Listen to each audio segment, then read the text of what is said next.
Dictation start होगा 5 second बाद। Start. जनगणना किसी भी देश की प्रशासनिक और विकासात्मक व्यवस्था की आधारशिला मानी जाती है। इसके माध्यम से देश की जनसंख्या, सामाजिक संरचना, आर्थिक स्थिति और रहन-सहन से संबंधित महत्वपूर्ण आंकड़े एकत्र किए जाते हैं। जनगणना न केवल सरकार को योजनाएं बनाने में सहायता प्रदान करती है, बल्कि भविष्य की आवश्यकताओं का आकलन करने में भी महत्वपूर्ण भूमिका निभाती है। पैरा। भारत जैसे विशाल और विविधतापूर्ण देश में जनगणना का विशेष महत्व है। यहाँ विभिन्न भाषाएं, संस्कृतियां, धर्म और सामाजिक वर्ग निवास करते हैं। जनगणना के माध्यम से इन सभी वर्गों की वास्तविक स्थिति सामने आती है। इससे यह पता चलता है कि किस क्षेत्र में जनसंख्या का घनत्व अधिक है और कहाँ विकास की आवश्यकता है। पैरा। जनगणना का मुख्य उद्देश्य देश की कुल जनसंख्या की सही जानकारी प्राप्त करना है।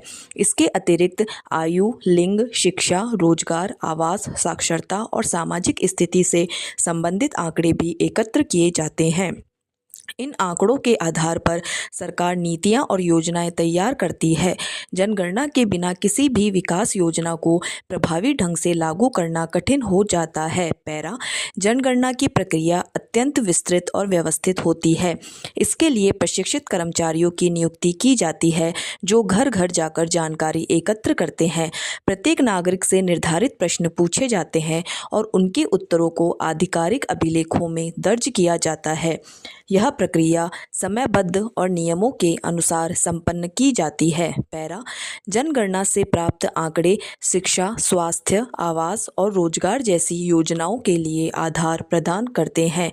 उदाहरण के लिए, यदि किसी क्षेत्र में बच्चों की संख्या अधिक है तो वहां विद्यालयों और शिक्षकों की आवश्यकता बढ़ जाती है। इसी प्रकार वृद्ध जनसंख्या अधिक होने पर स्वास्थ्य सुविधाओं और सामाजिक सुरक्षा योजनाओं पर विशेष ध्यान देना पड़ता है। पैरा। ग्रामीण और शहरी जनसंख्या का अनुपात भी जनगणना के माध्यम से ज्ञात होता है। इससे यह स्पष्ट होता है कि शहरीकरण की गति कितनी तेज है और ग्रामीण क्षेत्रों में विकास की क्या स्थिति है। सरकार इन आंकड़ों के आधार पर शहरी बुनियादी ढांचे और ग्रामीण विकास योजनाओं को संतुलित करने का प्रयास करती है। जनगणना का राजनीतिक महत्व भी अत्यधिक होता है।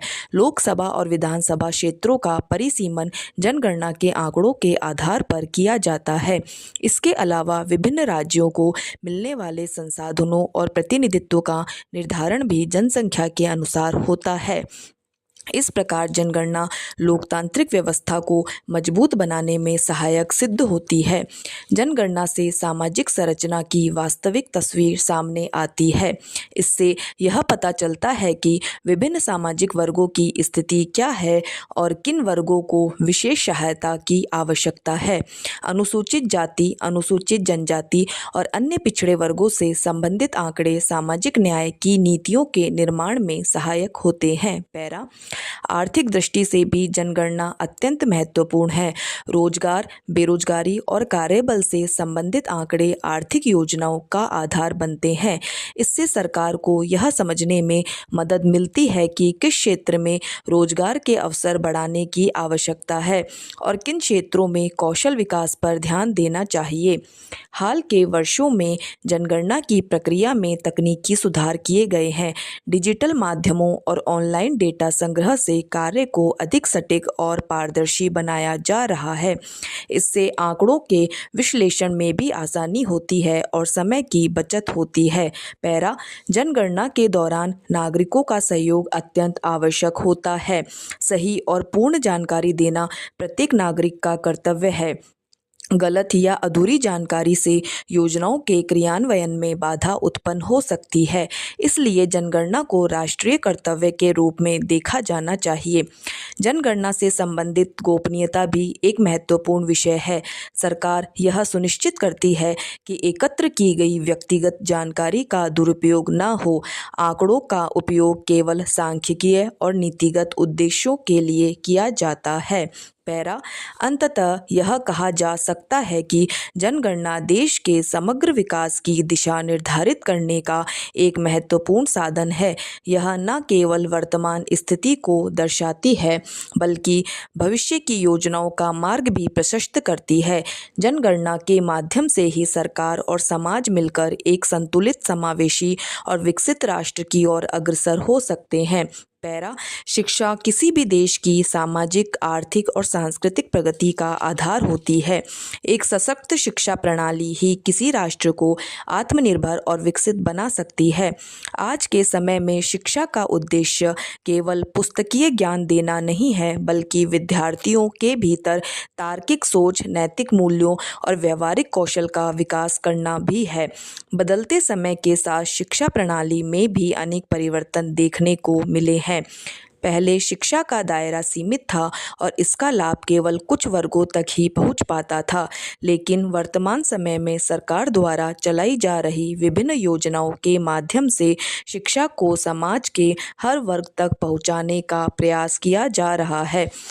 प्राथमिक शिक्षा को अनिवार्य बनाने के साथ साथ उच्च शिक्षा को भी सुलभ और गुणवत्तापूर्ण बनाने पर विशेष ध्यान दिया जा रहा है। पैरा डिजिटल शिक्षा ने शिक्षा के क्षेत्र में एक नई क्रांति ला दी है।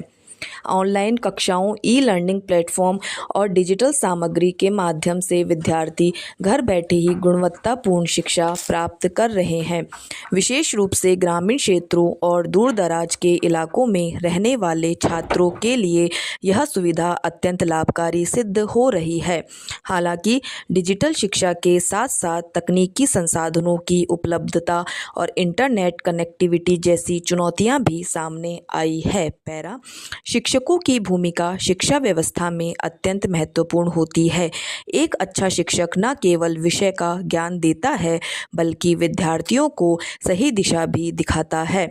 शिक्षक विद्यार्थियों के चरित्र निर्माण में अहम योगदान देते हैं। इसलिए शिक्षकों के प्रशिक्षण और उनकी कार्यक्षमता को बढ़ाने के लिए नियमित कार्यक्रम आयोजित किए जाने चाहिए। आज प्रतियोगी परीक्षाओं का महत्व लगातार बढ़ता जा रहा है। शिक्षा अब केवल डिग्री प्राप्त करने का माध्यम नहीं रह गई है, बल्कि रोजगार प्राप्त करने का प्रमुख साधन बन चुकी है। इसी कारण छात्र शुरू से ही परीक्षा उन्मुख अध्ययन पर अधिक ध्यान देने लगे हैं। समय प्रबंधन, नियमित अभ्यास और सही मार्गदर्शन सफलता प्राप्त करने के आवश्यक तत्व बन गए हैं। शिक्षा के क्षेत्र में समानता लाना भी एक बड़ी चुनौती है। आर्थिक रूप से कमजोर वर्ग के विद्यार्थियों को बेहतर अवसर प्रदान करने के लिए छात्रवृत्ति योजनाएं, निःशुल्क पुस्तकें और मध्याह्न भोजन जैसी योजनाएं चलाई जा रही हैं। इन योजनाओं का उद्देश्य विद्यालयों में नामांकन बढ़ाना और ड्रॉप आउट दर को कम करना है। पैरा व्यावसायिक शिक्षा और कौशल विकास पर भी आज विशेष जोर दिया जा रहा है। केवल सैद्धांतिक ज्ञान के स्थान पर व्यवहारिक प्रशिक्षण को महत्व दिया जा रहा है, ताकि विद्यार्थी शिक्षा पूर्ण करने के बाद रोजगार के योग्य बन सकें। उद्योगों और शिक्षण संस्थानों के बीच समन्वय स्थापित कर छात्रों को वास्तविक कार्य अनुभव प्रदान किया जा रहा है। अंततः यह कहा जा सकता है कि शिक्षा समाज को सशक्त बनाने का सबसे प्रभावी माध्यम है। एक शिक्षित व्यक्ति न केवल अपने जीवन को बेहतर बनाता है, बल्कि समाज और देश के विकास में भी महत्वपूर्ण भूमिका निभाता है। इसलिए शिक्षा को केवल अधिकार ही नहीं, बल्कि कर्तव्य के रूप में भी देखा जाना चाहिए, ताकि आने वाली पीढ़ियां एक उज्जवल भविष्य का निर्माण कर सकें। समाप्त।